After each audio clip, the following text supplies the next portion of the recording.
So just something that you got to be careful of. This is really interesting too, looking at the lineup rating, of course, for Aurora and that potential there that's for them early and mid, and then, you know, even the late game to an extent, because that's what Chip provides you with, those opportunities to make those plays across the map. In game number 1, Aurora got a win, but that was off of a comeback. Team Spirit was able to hold down the entire game. Will this be the same kind of story where Team Spirit has a good one, but then Aurora comes with the victory? Here we go, ladies and gentlemen, welcome. It's game 2, where we're going to find a sweep here for Aurora, being the second team to move forward today into the knockouts, or will we get to another game 3 with a Team Spirit locking in this game 2? I think, as we talked about kind of our ideas here for the draft, one of the main things too is, you know, the early game pressure that can be made. Whoa, Sawo. Oh my goodness, first blood. Oh my good, Sawo gets away just barely. One shot, walks back up. Oh, where did he get that extra bit of HP from, Sawo? Was it, did he pop the regen? Like, wait, talk about discipline to not even pop the flicker, man. That is crazy, man. He got crazy patience. That had to be the regen. I'm like something, right? I don't know, but like faith. For a second, it was just boop. Faith. He got like a bit of regen there, yeah. I don't know what it was, though. I think even Yue was surprised with him, man, because he's like, he's dead. Never mind. I was on the verge of saying first blood, man. I mean, like, if he's using the tank emblem, you do have HP regen. It's like, what, 12? Yeah, what's he got here? Oh, Yeah, he's got the HP regen, but concussive blast and interesting. Even over here for the rest, pretty standard. Even the marksman, let's see, for Dominkite, still the Festival of Bloods. Got the Impure Rage standard for the Granger. Chip, though, as well, concussive blast, helping clear out that lane, and that's why I was going to say, you know, mid lane being that priority, at least in the early game, and then once those level 4s are available for the Cho pick for Sawo, that's going to be his main thing to go for. You know, these picks either on Yue or Light, but even so, Yue's got to purify, so it's going to be a bit difficult. Oh, nice. Beautifully done by Eco there, just using a skill too. Yeah, just throwing the plates. Against a Granger. That doesn't happen too often. Nope. Sawo, this is Ikudo, will be picked up by Lancer Flare. Demonkite goes to the top, but now the RWM locks him down in the back. Sawo jumps in for the cruiser. Beacon comes around, and Bomba gets first blood on Edward. Now it's Purify used up. Ikudo and a double for the big Bomba. One shot, trying to go for more there, but won't be able to find it. Bomba again, just being a nuisance on Uranus. Yeah, I don't know if that's worth it in the early game. Later on, it would be good for Yue to go for a flank and stop Sunset Lover. I kind of feel like it would be better, instead of trying to get Sunset Lover, get a tank like Sawo or Kid Bomba and then dropping on him. But yeah, I don't know. In the early game, I think it's not that relevant just yet.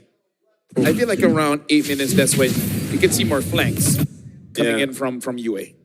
Yeah, not only that too, but just the fact that now Kid Bomba's got the early kills, you know, a double. Obviously in the lane, it's going to work really well for him, but that's something they're going to want to watch out for in the next objective fight. And so now this is what I was talking about. Level 4 is available for Sawo. See if he sets things up. Aurora Gaming, on the other hand, too, Light could choose to go ahead and now start to punish with a shortcut. But even so, based on like the power spikes that can happen here with Aurora's lineup, they need that time to go ahead and build up. And then even if you drop down the shortcut, you have to watch out for that setup potential with a Guinevere, for example, and fighting into that. So pretty standard. And it's going to be somewhat slow from Aurora Gaming until they get to those power spikes. Yeah, because that's really the question with their lineup here. When will they have enough items? Dominica already has the Sky Piercer, but everyone else, there's really no damage item. Good MR coming in for Frederick here and Demonkite. Once they have items, they can go for a pick, but yeah, it's really on when. And who?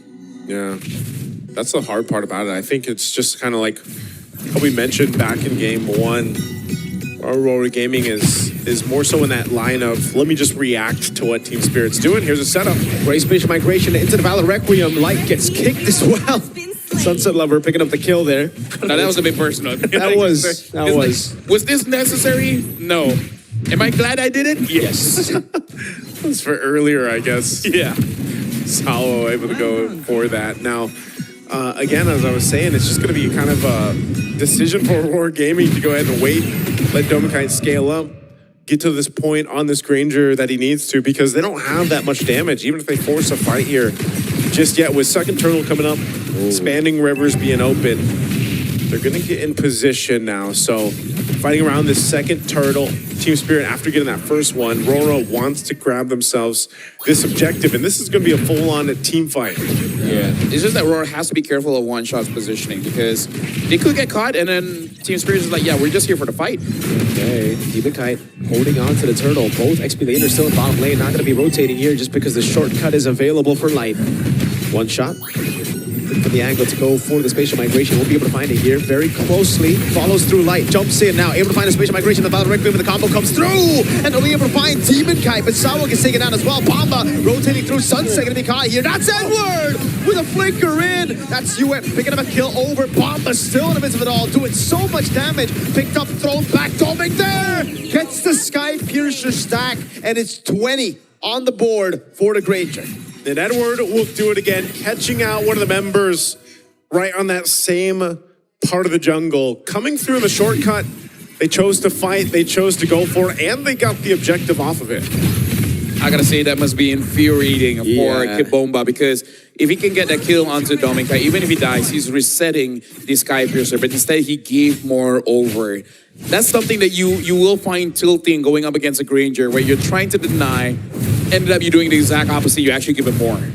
Yeah, and with this, Edward's gonna go ahead, take out this turret. Not much that Kid Bomba can do about it. He tries to get that last minion out, but unfortunately, and so with that, that's what you mentioned. Here we are, Doming Kite, 2 kills up. He's got that Sky Piercer earlier on, so he's already got those stacks. 1,000 up on Hiko as well, like we expected, because again, this is not the matchup that you really want as a carry against the Granger. So Hiko's gonna have to go ahead and try to catch up with only a Corrosive Scythe for him. And if you look at the last team fight, fighting around the objectives, again, Sawa was kind of, and this is what we see with the Cho picks right now, man. Like, it's kind of difficult for them to get the angles or the kicks they want to, and even if they put themselves in a position to, they're usually at half health by the time they get the kickoff, and then you're kind of just taken out here. Spatial migration without Requiem, again a combo, but Hiko's unable to take him now. It's just going to be one shot. There's a Sky Piercer, again gets picked up by Doming Kite. Bomba takes a shortcut. It's a 1-for-1, and I'll say, even though it's jungle for Rome, it's good for Aurora because Doming got the stack again. Yeah. Honestly, there's no great hold on Kid Bomba. 1v1. A few slices there, oh my goodness. Doming, can he find a lot more? The shots coming out, one shot. Violet Requiem stunned up there, CC Mute. Oh my God. Survived for so long, finally gets shut down. But now it's Bomba thrown back to the fray. Edward going in, slicing, and Dyson won't be able to get him down. Way the Dragon, bringing it back over to Hiko for him to shred down, and Edward will be slain.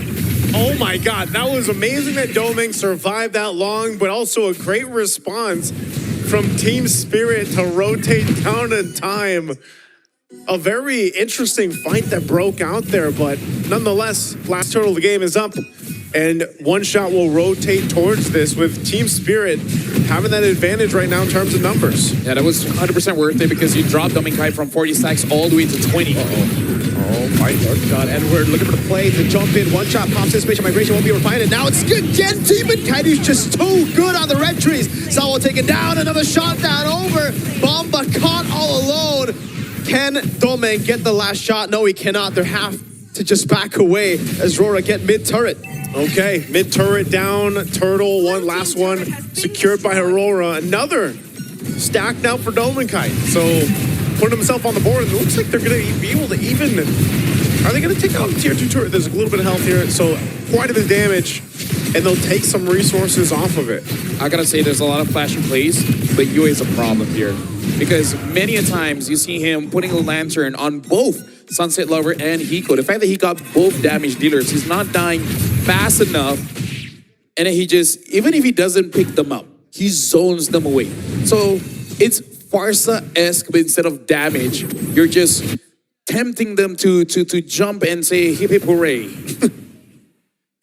That's the way it works, man. Yeah, that's you know, dancing under the lantern. Man. Yeah. You know, you encourage them. Yeah, it's that kind of utility. Looking at the items here too, you can see exactly, you know, it's not, that's a great point to it. He doesn't have that much damage. I mean, he's got a glowing wand. He's got the gem here. Whoa! Oh, my Lord. That felt personal. That felt, Ain't no party like a light party, man. They just brought everyone in. At that point, it's like, dude, I went to a bush, but that was not my fault. What am I supposed to do? Light got his revenge for the kick earlier. Yeah. So that's basically what that was. So there's a whole lot of personalness here. Sunset's probably like, bro, that wasn't me, that was Sawo, man. It's like, same difference. You know? Same. Both of you are in mid. Yeah. Now tier 2 is going to be their focus. They should be able to go ahead and zone out as they secure themselves this turret. Lord's coming up in 10, though. Aurora will go ahead and swing on forward. And this is one of the things that Chip provides, just like the Loyi. I mean, there was a meta at a time when those two heroes alone were picked so often for the macro decisions that a team could utilize here. And Light's definitely been able to do that. So they're going to start up this Lord, most likely trying to bait Team Spirit into fighting them here. Because right now, Dowenkind has all the space in the world to work with, even with his own fancy footwork in that Purify. Look at Edward, though, man. He's so chill. Bot lane. He knows there's going to be a shortcut, and Spirit are not going to take the shortcut to Tango anymore. Yeah, Edward, he should be able to just kind of Light. chill down there. Look at this light guy. Conceal. Light. Oh, this light. Sunset. Oh, what shot! Spatial migration retry. What? Against, I mean, all this time, Demonkite's been able to win the 50-50 when it was good for one shot. The one time that one shot can't get the advantage, it's him winning it. One shot, one retry. I didn't see it. Did he knock up like all of them? No, he just jumped to the Lord and got it. He took the one shot, man. Maybe he was just asking nicely. Seems so. Very polite steal that was, yeah. Oh my God, Doming ain't gonna be taken lightly. Hiko! Oh my God. Almost takes him out. How? The Doming survived with one Sawo. Okay. All right, they're back into the game. After all that, they still have the Lord making its way down bot, too. Team Spirit has dug deep to bring the Spirit back into this game. Ooh. Edward will still go ahead and do work. He knows that as long as the shortcut's available, he can be on this side of the map. Bombs to push these forward. They're going to clear out that Lord now. Edward and Bomba just going to chill together on that side of the map. One shot, Edward plays Sawo, Jiku go. That's going to be the space migration of Valor Regular blocking him down as Hiko shreds him through, flickers out to safety. Edward unable to find him now as Bomba gets sliced to bits, but it's a Uranus, very, very tanky. One shot, pulled back from the Lantern Flare, Crimson Beacon, Sunset Lover pops into RWM, but again it's Hiko, who's on a killing spree now with the Melted gun. Dude, imagine all of this transpired because one shot got that Lord. Yep. With one moment. Able to really tables turning, and then they're in the advantage here. Like, I feel like even if you ask it, like, how did you get the Lord? He'd be like, I don't know, retry. It's just one shot, man. Like, literally, I think that's why it comes down to, I don't know if they want to choose to go ahead and more so zone out one shot if they can, but looking at this reel, okay, this was the team fight. I thought we were going to see the Lord there, but, you know, again, that shortcut, bringing in Edward to this fight. Both gold laners, by the way, just having a lot of space to work with here. Hiko doing the same thing. And, you know, these team fights are going to be so crucial now to this point. A winner crown being picked up here by one shot. Yeah. There's the stacks. 68. As we've been talking about, 68. They just missed it. Yeah, 6-7. By one. They just missed it by one. But let's just say, without the Claude, it's nice to see that gold laners actually get to play the game. Yeah, dude. Right? Claude, get out Eagle of gets here. to play, Domenkai gets to play. They're like, it feels like MLBB again. Let's say it's a very different game when the Claude's not in the picture. And it's Yeah. also because they get to go ahead and fight around their team, right? The team is, you can see them actively protecting their gold laners. Yes, Hiko is technically behind gold-wise, but Domenkai just had a hell of an early to mid game. By the way, I really like the change right now for the Grangers. Now, if you don't go Flicker, I guess Rapid Boots and War Axe is the way to go, just for added sustainability, because you know you're going to be hunkering down, basically playing for the team, or let the team play for you. Let the team play for you. Team plays for you, and also you need the fancy footwork, man. And so far, Domenkind's been able to do that. You see the XP laners still facing off each other eternally up top.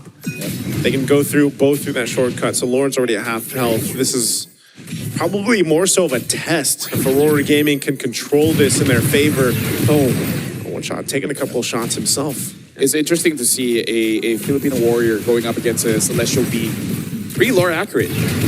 Oh, Oh, they're gonna jump for it? UA?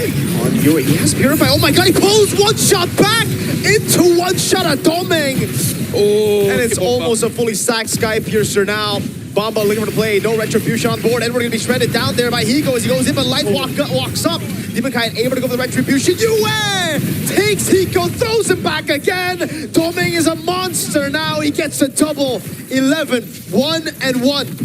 The utility with UA on this Jushin pick is paying dividends right now for Aurora Gaming Philippines. On for the Lord now. Doman Kite getting a couple more kills. As we mentioned, the team gets to play around you. You get to play around the team, and Doman Kite goes in. Uh-oh. Sunset force to flick around. Bomba pops in. Consecration, it does not matter. Doming has all the stacks he needs. Dude, it's not fun going up against this Jushin. Despite you having the E, Sunset Lover is not having the game that he had in game number 1. Nope. Yeah, right now, too, with this Lord making its way to base turrets gone. Aurora Gaming Philippines sees their eyes set on this victory here. And Team Spirit will have to delay this, wait for Kid Bomba to be back up. They still have pretty good clear. Again, Hiko has his damage online for the most part here, even if he's down a couple thousand gold against Doming Kite. But can they withstand this pressure? Conceal going to be used, and Yue just lantern all over. Demon Kite front of the taunt now over on Sao. Is going to be locked down now as Hiko tries his best to clear it out. That's going to be Light taken down now as Hiko is able to cut away with a real world manipulation, helping them through the Lord. Doming Kite there, go for the shots, but one shot is just a clone. Bomba walks up, tries a body block. Edward will lose his immortality and his life to Sunset as Bomba continues to chase. They defend. They do it successfully. Off that push, and again, Doming Kite held on to that Purify, but he had Kid Bomba in his face, blocking a ton of those shots. Imagine if Team Spirit gets a comeback victory here. Wow. Basically, like for the entire day, just don't win early, you know? Because we all know superheroes coming in. That's true. Yeah. They got to make sure that some people suffer first, and then they come in, because then it really matters. Unless you're some of the best ones. Then the squirrels are even saved. Yeah, dude. Squirrels' lives are amazing. Are amazing? Yeah, they eat nuts and they just store it in their face for a long time. And then when they're hungry, they eat it. Is Chip a squirrel? Or is he a... No, he's a hamster, right? Oh. Is he? He can be a squirrel if you imagine it. Okay. We just need a speed. Oh, light. Oh, Light goes in. Shortcut, Hiko. No, gets ganked. He buys the immortality, but it's late. And now it's Sao caught Doming with a double. Sunset Lover turn around away, but with everybody running him down, it's hard to do it. It looked like it was going to be possible, a comeback for Spirit, but Light turned it down. And now it's just Bomba all alone. No chance for him to defend. He goes back. He's able to sustain for a bit longer in the fountain. Ladies and gentlemen, Aurora Gaming Philippines are going to the knockout stage. And Aurora Gaming will do it and join forward with the other Aurora. Man, oh man. A play from Light. You can see the emotions here over on Team Spirit. They looked so promising for them to get to a game 3, but unfortunately Light had other plans.